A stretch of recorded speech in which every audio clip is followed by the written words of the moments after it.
전능하사 천지를 만드신 하나님 아버지를 내가 믿사오며 그 외아들 우리 주 예수 그리스도를 믿사오니 이는 성령으로 잉태하사 동정녀 마리아에게 나시고 본디오 빌라도에게 고난을 받으사 십자가에 못 박혀 죽으시고 장사한 지 사흘 만에 죽은 자 가운데서 다시 살아나시며 하늘에 오르사 전능하신 하나님 우편에 앉아 계시다가 저리로서 산자와 죽은 자를 심판하러 오시리라.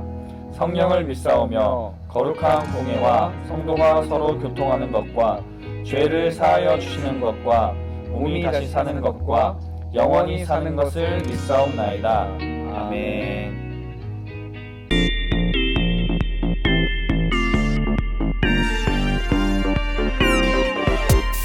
많은 사람들은 모르죠 하나님 어떤 분이시란 걸. 많은 사람들은 모르죠 온 세상 다스리고 계신 걸. 우릴 보내셨어요 생명의 빛 보여주라.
살아계신 하나님 아버지 감사합니다. 오늘 우리가 함께 하나님 앞에 마음을 모아 예배하길 원합니다. 하나님 이 시간 우리가 하나님께 집중할 수 있는 마음을 주시고 말씀을 통해서 우리 안에 하나님의 사랑이 또 하나님의 생명이 흘러가는 귀한 시간이 될 수 있도록 주님 함께 해 주세요. 감사드리며 모든 말씀 예수님의 이름으로 기도드렸습니다. 아멘.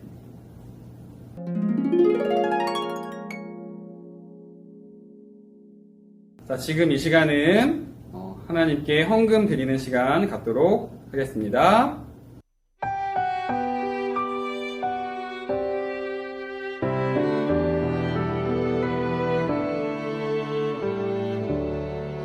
나의 가장 큰 기쁨 나의 하나님 내가 가진 것은 다 하나님이 주셨어요. 나의 두 손에 소중한 마음을 담아 하나님께 고백하며 드립니다.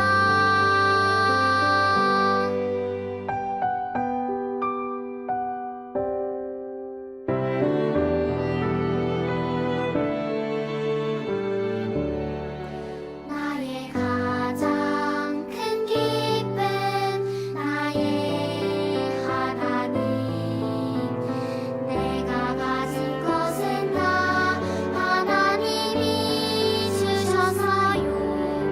나의 두 손에 소중한 마음을 담아 하나님께 고백하며 드립니다.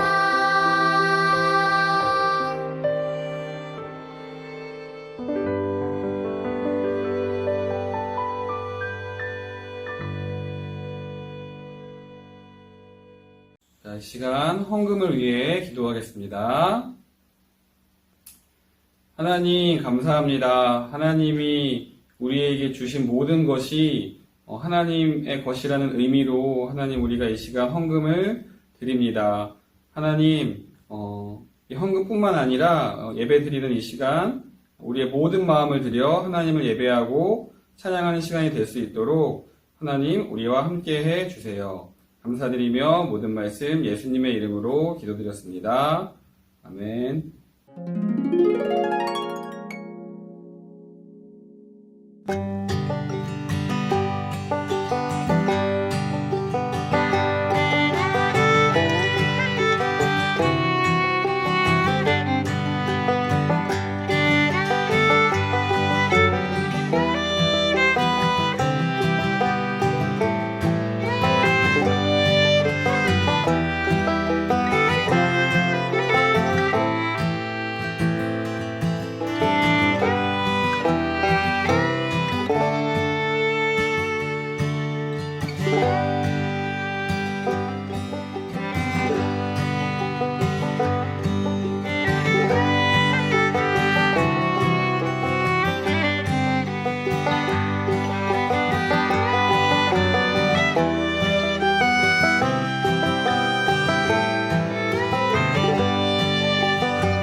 우리가 계속해서 읽고 있는 이 사도행전의 주인공은 바로 성령님이십니다.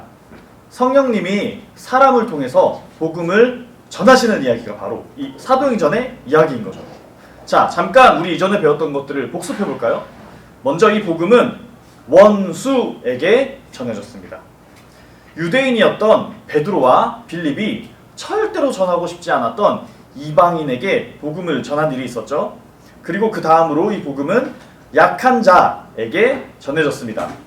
예수님을 만나고 한없이 약해져서 아무것도 할 수 없었던 그 바울에게 아나니아가 찾아가서 안수하고 바울에게 복음이 전해지는 사건이 있었습니다. 그리고 지난주에는 유명하지 않은 무명한 사람들에게 복음이 전해졌어요. 그리스도인이라는 이름으로 소문났던 이 예수님을 믿는 사람들은 사실 칭찬을 받으면서 유명해진 것이 아니라 저 사람들 좀 이상한 믿음을 가진 그런 이상한 종교를 믿는 이상한 사람들이다 하고 그렇게 소문이 나버린 무명하고 조롱당하는 그런 사람들이었다는 거죠. 원수에게 또 약한 자에게 또 무명한 사람에게 복음이 전해졌던 이야기 모두들 기억하시나요? 사람의 생각으로는 왜 이렇게 뭔가 부족한 사람들에게 복음이 전해지고 또 그 부족한 사람들이 복음을 전하는 그런 사람이 되는지 잘 이해가 안 되지만 성령님은 그렇게 하고 싶다고 하시는 것 같아요. 자신의 능력만 믿고 자기 힘으로 살아가는 그런 사람보다는 성령님 없이는 도무지 살 수 없는 그런 사람들에게 이 복음이 가장 필요하다고 이야기하고 계신 것만 같습니다. 자, 오늘은 이 복음이 과연 누구에게 전해지게 될까요? 바로 모든 사람에게 전해지고 있습니다. 전도사님, 지금 전 세계 인구가 거의 80억 명에 육박하는데 이 80억 명 인구 모든 사람에게 한 번에 전해진다고요? 아니요. 그런 말이 아니라 이제는 내가 어디 출신인지, 어떤 교육을 받았는지, 얼마나 돈이 있고 얼마나 착한 사람인지 뭐 이런 조건들과 전혀 상관없이 그냥 하나님께 창조받은 사람이라면 모두 복음을 듣고 믿을 수 있게 되었다는 말이죠. 우리가 알고 있는 거랑 똑같네? 맞아요. 지금 예배를 드리고 있는 우리가 하나님을 믿을 수 있게 된 이유도 바로 이 성령님 때문인 것이지요. 그런데 오늘 본문 말씀을 보니까 사울과 바나바가 등장합니다. 예수님 믿는 사람들을 괴롭히다가 이제는 예수님을 위해서 난 어떤 괴롭힘을 당해도 좋다, 그래도 감사하다 하고 말할 수 있게 된 사울과 교회의 신뢰를 받던 착한 사람 바나바가 복음을 전하고 있는 거예요. 자, 이 두 사람이 복음을 전하는 이야기를 살펴보며 모든 사람에게 허락된 이 복음, 이 예수님을 믿을 수 있는 기회, 이 기회를 둘러싸고 어떤 일들이 일어나고 있는지를 한번 알아봅시다. 왜냐하면 이들의 이야기를 통해서 모든 사람에게 복음을 전해야 하는 우리는 과연 어떻게 복음을 전해야 하는지를 알 수 있거든요. 같이 한번 살펴볼까요? 자, 첫 번째, 성령님이 직접 전하신다는 것을 알 수 있어요. 놀라운 이야기 아닌가요? 분명히 복음을 전하는 일은 사울과 바나바가 하고 있는 것 같은데 하나님께서는 성경 말씀에서 내가 직접 내 이야기를 전하는 것이 바로 복음 전도이다 라고 말씀하고 계시네요. 자, 우리 사도행전 14장 3절을 한번 읽어봅시다.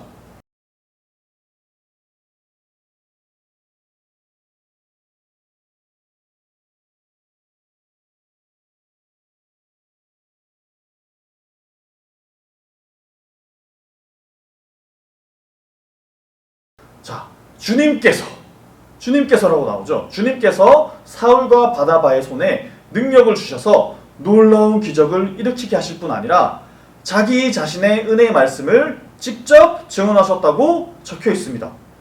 전도사님이 확신하며 여러분에게 말해줄 수 있는 게 있어요. 뭐냐면 예수님을 믿는 사람은, 복음을 아는 사람은 이 복음을 믿지 않는 사람들에게, 복음을 모르는 사람들에게 알리고 전해야 합니다. 그런 사명을 받았거든요. 그런데 그 일을 나 혼자서 하면 부담스럽고 힘이 들 것 같아요. 하지만 성령 하나님과 함께, 아니 더 정확히 말하면 성령 하나님께서 나를 통해 복음을 전하시도록 하는 것은 그래도 할 수 있을 것 같지 않나요? 우리 헌금 시간에 항상 이렇게 찬양하죠. 내가 가진 것은 다 하나님이 주셨어요. 맞아요. 우리의 인생도 하나님이 주신 것이니까 이렇게 기도할 수 있는 거죠. 하나님, 제 인생은 하나님이 주신 것, 하나님의 것임을 제가 잘 압니다. 그러니까 제 삶을 통해 성령님께서 하고 싶으신 그 일, 복음을 전하는 일을 마음껏 하셔도 괜찮아요. 저를 사용해 주세요. 라고 말이죠. 두 번째입니다. 자, 오늘 사건을 보니까 믿는 사람도 있었지만 믿지 않는 사람도 있네요. 모든 사람들에게 복음이 전해졌으니까 이제 모든 사람이 다 예수님을 믿고 구원을 받게 되었겠지? 놀랍게도 아니라고 합니다. 앞서 알게 되었듯이 심지어 성령님께서 직접 자기 자신을 증거하셨음에도 불구하고 믿는 사람도 있고 믿지 않는 사람도 있었다고 합니다. 믿지 않는 사람 중에서는 예수님을 못 박았던 그 유대인들만 있었던 게 아니라 유대인과 이방인과 그 이방 땅의 관리들 모두 있었다고 해요. 복음을 들을 수 있게 된 것도 모든 사람이었다면 복음을 듣고 싶어 하지 않게 된 것도 어떠한 조건도 없이 모든 사람에게 가능해졌어요. 심지어 그냥 믿지 않는 게 아니라 사울과 바나바를 모욕하고 돌로 치려고 달려들기까지 했다고 합니다. 정말 무서운 이야기이지만 한편으로는 위로가 되기도 합니다. 어떻게 이 이야기가 위로가 되냐고요? 성령님이 전하셔도 믿지 않는 사람이 있을 수 있구나 하는 것을 알 수 있으니까요. 오잉? 성령님께서 사람들을 주님께로 인도할 능력이 부족하시다는 그런 말씀이신가요? 아니요. 그런 말이 아니라 우리가 복음을 전할 때, 예수님을 전할 때 그 사람이 하나님께 돌아오든 돌아오지 않든 그것을 전하는 우리가 책임지는 일이 아니라는 것입니다. 누군가는 믿고 누군가는 믿지 않는 일이 아주 자연스러운 일이라는 거예요. 그러니까 우리가 할 일은 사울과 바나바처럼 오직 예수님의 명령만 바라보고 우리가 보고 아는 것을 전하고 아는 대로 살면 되는 것입니다. 자, 세 번째, 쫓겨난 그곳에서도 또 복음을 전하는 것입니다.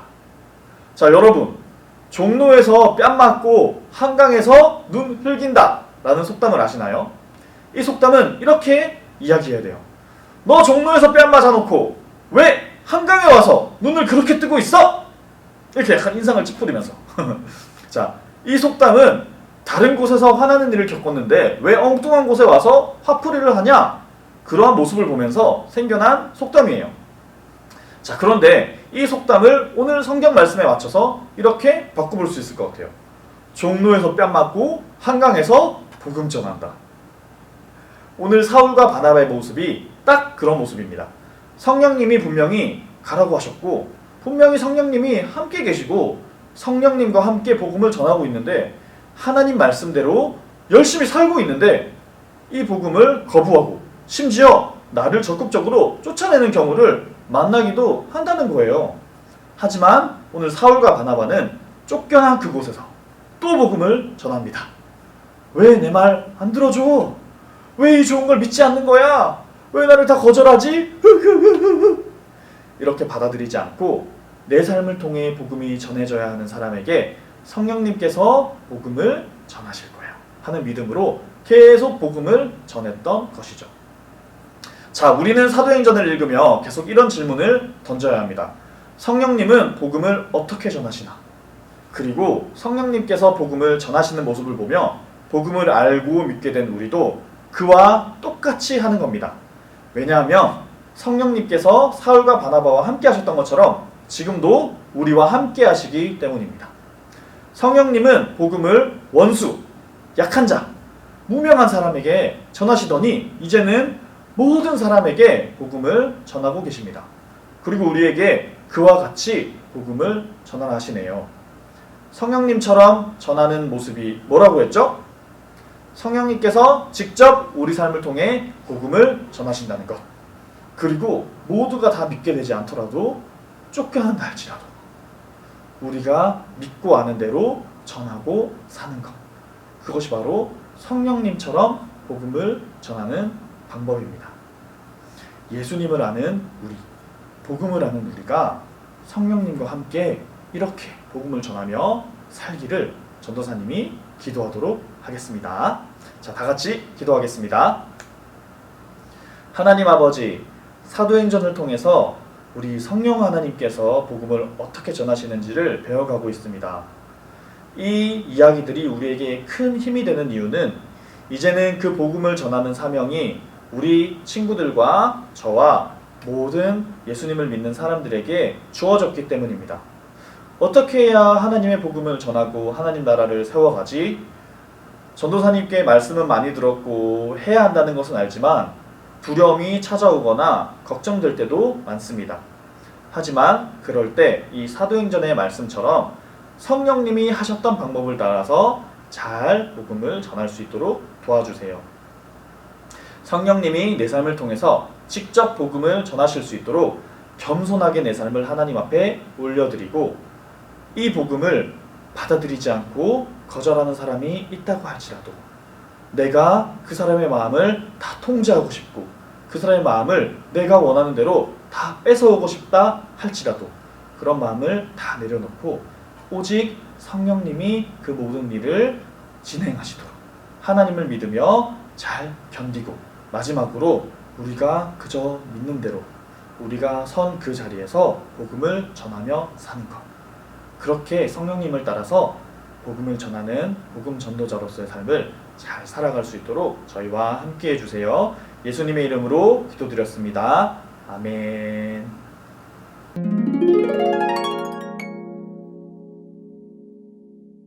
자, 친구들, 광고 시간이에요. 자, 이제 6월도 마무리가 되고 7월이 다가오고 있어요. 자, 7월 하면 뭐가 생각나죠? 바로 7월, 8월 큐티책 구매예요. 자, 꼭 부모님한테 말씀드려서 교회 행정실에서 7월, 8월 큐티책을 구매할 수 있도록 꼭 말씀드리세요. 자, 오늘도 예배 드리느라 고생했고 우리가 예배 드리면서 받았던 그 은혜와 말씀이 항상 우리 친구들 마음속에 가득하기를 기도하겠습니다. 안녕. 하늘에 계신 우리 아버지여, 이름이 거룩히 여김을 받으시오며 나라의 임하옵시며 뜻이 하늘에서 이룬 것 같이 땅에서도 이루어지이다. 오늘날 우리에게 일용할 양식을 주옵시고 우리가 우리에게 죄 지은 자를 사하여 준 것 같이 우리 죄를 사하여 주옵시고 우리를 시험에 들게 하지 마옵시고 다만 악에서 구하옵소서. 대개 나라와 권세와 영광이 아버지께 영원히 있사옵나이다. 아멘.